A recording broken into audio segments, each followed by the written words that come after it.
중국 우한의 교민 송환을 위한 전세기 투입과 관련해서 이현아 기자와 함께 자세히 알아보도록 하겠습니다. 어서 오십시오. 안녕하십니까. 예. 중국 정부가 우리의 전세기 투입을 일단 그래서 1차 허가했습니다. 네, 그렇습니다. 앞서 보신 것처럼요. 현장 기자 연결해서 보신 것처럼 오늘 밤 8시 45분쯤에 정부는 우한 교민 송환을 위해서 전세기 한 대를 투입을 합니다. 오후 4시쯤에요. 총영사관이 교민들에게 중국 정부가 전세기 운행을 허가했다는 공식 문자를 배포한 것을 확인했습니다. 이에 따라서 오늘 탑승 예정 교민은 장안대, 우한대 등 이 보시는 것처럼 정부가 정한 집결지 4곳에 정해진 시간까지 모여야 하는데요. 구체적인 시간, 집결지 4곳은 현지 시각으로 밤 8시, 그리고 톨게이트까지는 밤 9시까지는 찾아가야 합니다. 이번에 투입되는 1차 전세기는요. 보잉 747편, 최대 404석 수용이 가능한 상황이고요.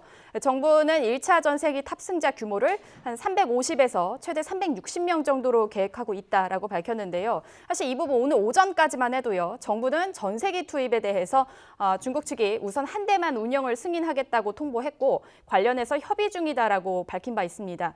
교민들은요. 이 전세기 내 빈자리 없이 착석하게 되는데 이는 최대한 많은 탑승객을 수송하려는 방침으로 풀이가 됩니다. 대신요. 혹시 모를 감염 위험성에 대비해서는 탑승객 전원에게 마스크를 지급하겠다는 방침입니다. 네.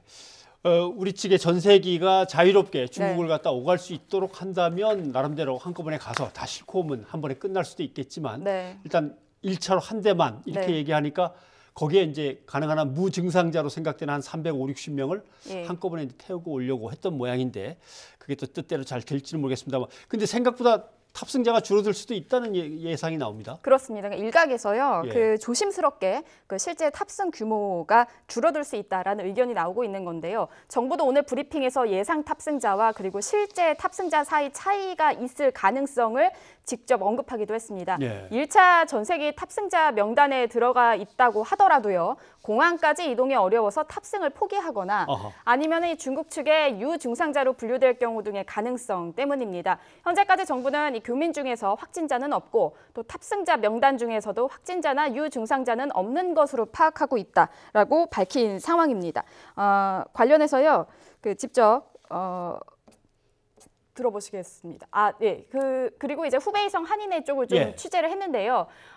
이들이 이야기하기를 탑승 예정자 가운데 3분의 1만이라도 그 집결지에 도착을 하면 기적이다라는 의견까지 나오고 있는 상황입니다. 이들이 이런 의견을 제기하는 배경에는요. 바로 통행증 문제가 있습니다. 그러니까 현재 우한 시내 대중교통 운영이 모두 중단됐고 고속도로와 일반 도로 모두 봉쇄된 상황이고요. 택시 이동도 사실상 어려운 상황이라는 게 현장의 목소리입니다. 중국 정부가 이제 한국 교민에게 통행증까지 발급을 공식적으로 해줘야 전세기 탑승이 가능하다는 겁니다. 그러니까 즉 통행증 허가 없이 전세기 투입만 허가하는 것이라는 것이 현장에서 좀 문제가 있다라는 지적이 나오고 있습니다. 네, 그러니까 우한에 머물고 있지만 공항이 있는 이제 스자장까지 가야 되는데 우한 바로 옆에 있는 거기까지 가는 통행증 이제 그런 것들도 문제가 되는군요. 자. 전세기를 정말 목 빠지게 기다리고 있는데 와서 일단 1차로 싣고 가는데 그러면 남겨진 교민들은 이제 더 불안할 수도 있는데 두 번째 전세기 투입은 어떻게 될 것 같습니까? 추가 전세기 투입 시점 계획은 정확히 밝히기는 어려운 상황인데요. 이유는 이렇습니다. 중국 정부가 우선 전세기 한 대를 먼저 허가하고 순차적으로 요청을 받는 식의 방침을 운영하고 있기 때문인데요. 관련해서 외교부의 이야기 직접 들어보시겠습니다. 추가 항공편에 대해서는 중국 측으로서는 일단 첫 편째를 운영을 해보고 추가 협의하자 하고 있고 저희는 물론 그 2차, 3차 또 4차 편이 또 운영이 될 수 있도록 적극 협의해 나갈 예정입니다. 네, 그러니까 정부는 원래 오늘과 내일 이틀에 걸쳐서 전세기 4대를 투입해서 교민 송환을 진행할 예정이었는데 사실상 모두 변경된 상황이지 않습니까? 정부는 이 상황이 변했고 중국 정부와 여전히 협의 중이지만 기존의 계획대로 4차 전세기까지 투입해서 탑승 희망 교민을 모두 송환한다는 방침임을 분명히 밝힌 겁니다. 네, 원래 계획대로라면 오전 10시에 또 12시에 이렇게 계속 두 대가 갔어야 되는 건데 이제 그게 안 된 거죠. 변경된 이유는 명확하게는 설명이 되고 있습니까?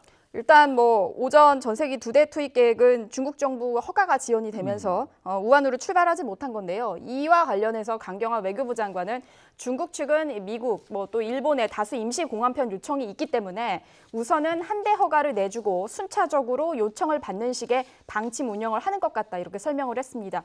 관련해서 또 다른 원인을 제기한 목소리도 있는데요. 오늘 한 언론사에 출연한 박능우 보건복지부 장관이 공항 스케줄이라는 기술적 문제만 있는 것이 아니다라는 의견을 제기한 겁니다. 예. 자세히 좀 살펴보면은 중국이 스스로 통제할 수 있는 감염병인데 각국이 부산을 떠는 게 아닌가 하는 외교적인 느낌이 있다라고 말을 한 겁니다. 네, 이 부분은 지금 보시는 저 그래픽이고요. 예. 오늘 오전에 한 언론사를 통해서 인터뷰한 내용입니다. 무엇보다 이제 이 우한 현지 교민들 정확한 원인을 모른 채 일정이 계속 변하면서 상당히 혼란스러워하고 있는 상황입니다. 네. 그러면 일단 2차 전세기의 일정은 확정이 되지 않았다고 하고 1차 전세기가 돌아오면 거기에 타고 온 사람들은 바로 격리 수용돼서 2주간에 걸쳐서 뭔가 조치를 받아야 되는 거겠죠? 네, 그렇습니다. 그 귀국 후에 일단 먼저 공항에서도 검역을 받게 되는데요.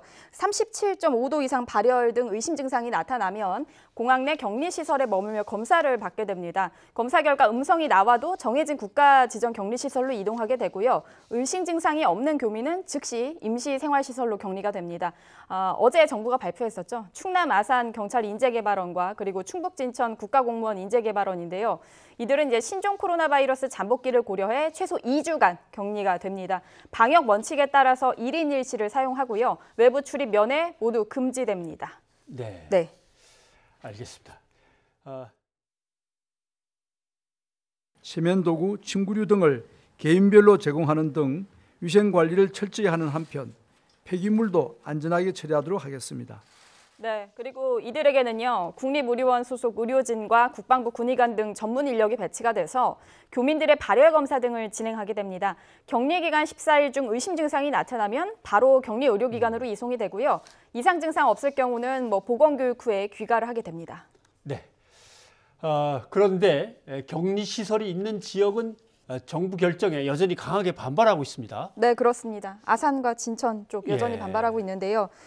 오늘 오후에 진영 행정안전부 장관이 양승주 충남도지사와 함께 아산을 찾았습니다. 아산에는 이 귀국 교민들이 격리되는 장소 2곳 중에 하나죠. 경찰 인재개발원이 있는 곳인데요. 진 장관은 교민 수가 많고 일단 이 격리를 할 때 1인 1실이 필요하기 때문에 방이 많은 곳이 선정 기준이었다면서 지역 주민들이 걱정하지 않도록 최선의 노력을 다하겠다 이렇게 밝혔습니다. 하지만요, 일부 격렬하게 반발한 주민이 달걀과 과자를 던졌는데요. 네. 그 현장 모습 직접 보시겠습니다.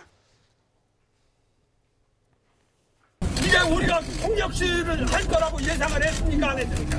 예, 폭력시위가 아니고 경찰 분들은 여러분들을 보호하기 위해서 계시는 겁니다.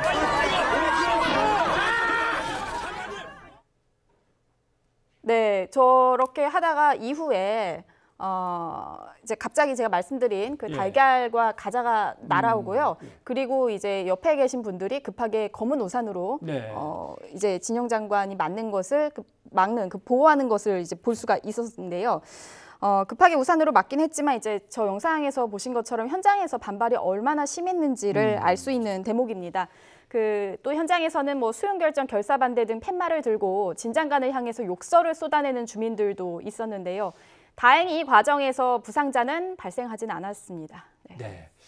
그럼에도 정부는 이제 강행을 하겠다는 의지가 확고한 거죠. 네, 그렇습니다. 보신 대로 행안부 장관이 직접 지역 주민들을 만나서 설득하는 부분도 그렇고요. 예. 그리고 지자체장들이 지금 현재 공식적으로 주민을 설득하기 위해서 목소리를 높이고 있는 모양새입니다. 이시종 충북도지사는요, 우한교민 수용시설 변경이 불가하다며 주민 피해 방지에 최선을 다하자라고 말을 했고요. 또 이 지사는 직접 또 진천 주민대책위를 만나서 설득하기도 했습니다. 또 보건복지부 차관 역시요, 우한교민 수용에 지역사회 불만이 발생한 부분 그리고 또 혼선을 초래한 점에 대해서 사과를 했는데요. 네. 이렇게 해서 중앙정부와 지자체가 직접 나서면서 성난 지역 주민 민심 달래기에 나서고 있지만 현장 분위기는 좀 쉽지 않아 보입니다. 네. 지금 현장 화면이 계속해서 뒤에 이제 나오고 있었는데, 네. 어찌 됐건 간에 정부의 정책을 수립하고 시행하는 데 있어서는 전문가의 말을 따라 주셔야 될 것 같고요. 지역 주민들이 나름대로 안타까워하거나 나름대로 좀 두려움을 많이 가지시는 것에 대해서는 뭐 충분히 이해를 하고 있습니다만은 나름대로 정부의 정책은 전문가들이 판단해서 분석하고 세운 거니까 어떻게든 좀 빨리 해결이 됐으면 좋겠습니다. 이현아 기자 수고하셨습니다. 감사합니다.